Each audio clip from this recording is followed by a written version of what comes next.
किसी बड़े गुनाह के बाद जो पेशानी पे पसीना आए, उस पसीने के कतरों को कहते हैं कतराते इन्फियाल।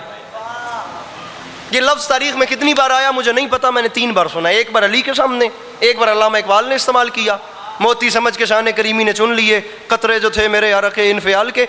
एक बार मेरे मौला अब्बास ने करबला में फरमाया, बड़े गुनाह के बाद पेशानी पे पसीना आए तो उस पसीने को अरक़े इन्फियाल कहते हैं। अब्बास शामियों से फरमा रहे हैं, शेर खुदा के शेर कहाँ और कहाँ ग़िज़ाल, नादे अली कहाँ ये कहाँ हरफ पाएमाल, शामी जबीने कुफ्र पे कतराते इन्फियाल, कौसर के मालिकों से करें बात ये मजाल।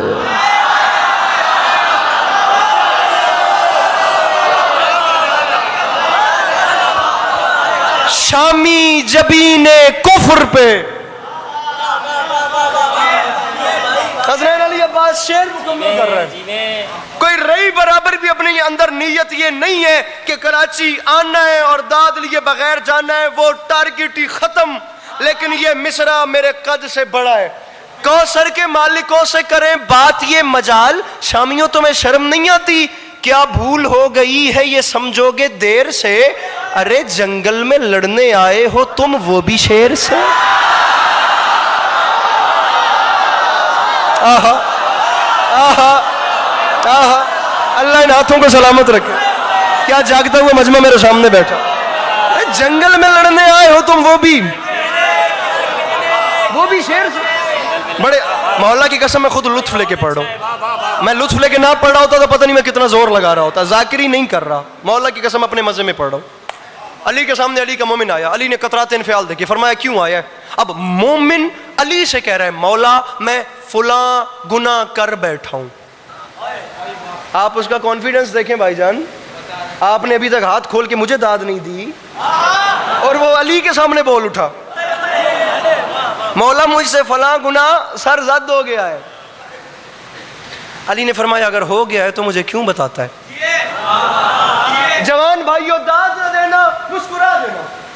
अब जिक्र मेरे मौला अली का हो रहा है।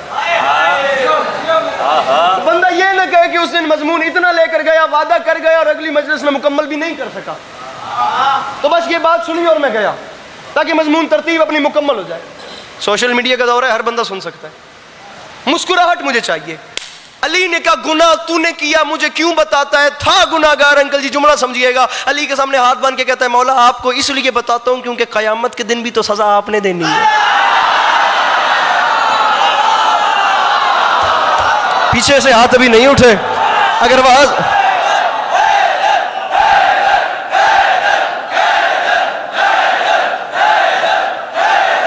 अच्छे मुंह सर जी वाकया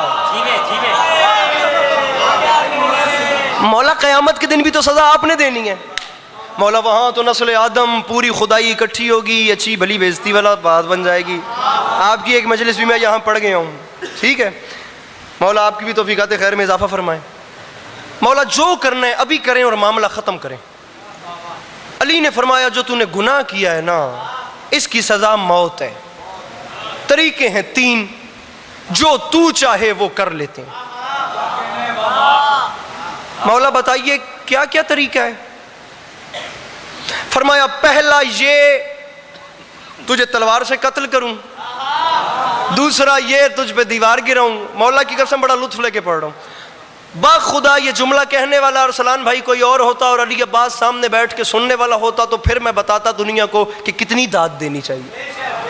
अब मसला ये है कि मैं खुद एक खुमार में हूं तो चलिएगा मेरे साथ, नहीं तो मैं अकेला ही काफ़ी हूं।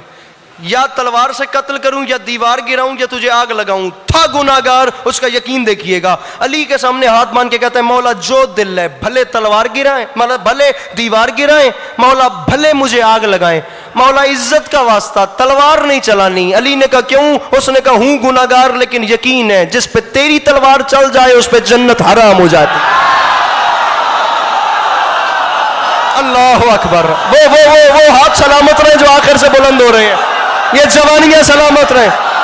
मिलके बोलो हैदर हैदर। आप नारा नहीं मार रहे, नारा मारिए। अरे जिस पे मिलके बोले अरे मार। अब अली, ये आप जो सीना तान तान के पूरी दुनिया के सामने कहते हैं ना कि हमें मौत का डर नहीं, इसकी वजह कुछ और है, मौला की कसम।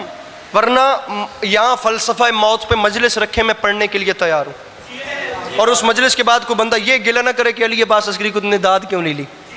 मौत इतना तल्ख इशू टॉपिक है, खुदा की कसम ये इतना खौफनाक मौजू है, मैं बयान नहीं कर सकता इस वक्त। ये मजमून मुख्तलिफ है, आप मजलिस रखिए, मैं पढ़ने के लिए तैयार हूँ।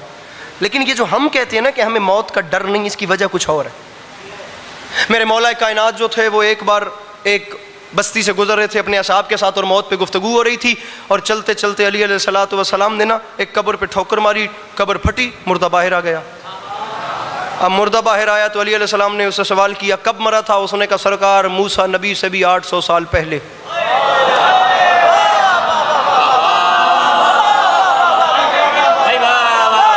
अली ने फरमाया जरा मूसा नबी से 800 साल पहले और आगे के सालों का हिसाब दे, बरज़ख का सफर कैसा गुजरा।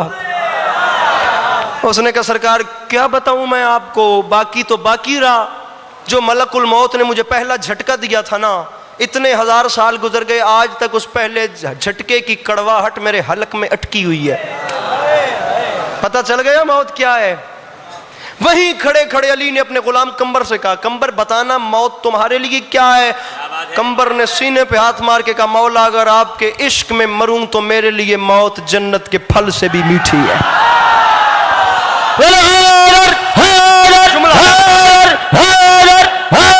अभी मौला जन्नत के फल से भी मीठी, जायके दो हो गए, एक जगह कड़वी के 800 साल से भी आगे कड़वी, एक जगह जन्नत के फल से भी। पानी पीजिए, नारा आपने बड़ा लगाना है इसके बाद क्योंकि बात आ रही है। दो जायके हो गए, तीसरा फिर मैदान करबला में देखिए अंसार की फहरिस्त में निगाह दौड़ाई तो भतीजा नजर आया जिसका नाम कासिम था। बादशाह हुसैन चलते चलते पास चले गए, बेटा कासिम जरा बताइए आपके लिए मौत क्या है। चचा अगर आपकी राह में मैं अपनी जान दूं तो मेरे लिए मौत शहद से भी ज्यादा मीठी, शहद से भी ज्यादा शीरीं। पता चल गया वहां इतनी कड़वी की 800 साल से भी ज्यादा कड़वी, फिर उसके बाद कहीं इतनी मीठी के जन्नत के फल से भी मीठी, फिर इश्क और जुनून में इतनी मीठी के शहद से भी ज्यादा शीरीं। क्या समझे, बंदा बदले अकीदा बदले मौत का जायका बदल जाता है। हाँ बंदा बदले अकीदा बदले तो मौत का जायका तब्दील हो जाता है, क्योंकि मेरे मुर्शद अली ने फरमाया मैया मोती यरनी, जो मरता है वो मरने से पहले मुझ अली को देखता है। हर मरने वाले के सामने मरने से पहले मुझ अली की कुर्सी लगती है, फिर जिसे जैसा अली लगे वैसी मौत लगती है।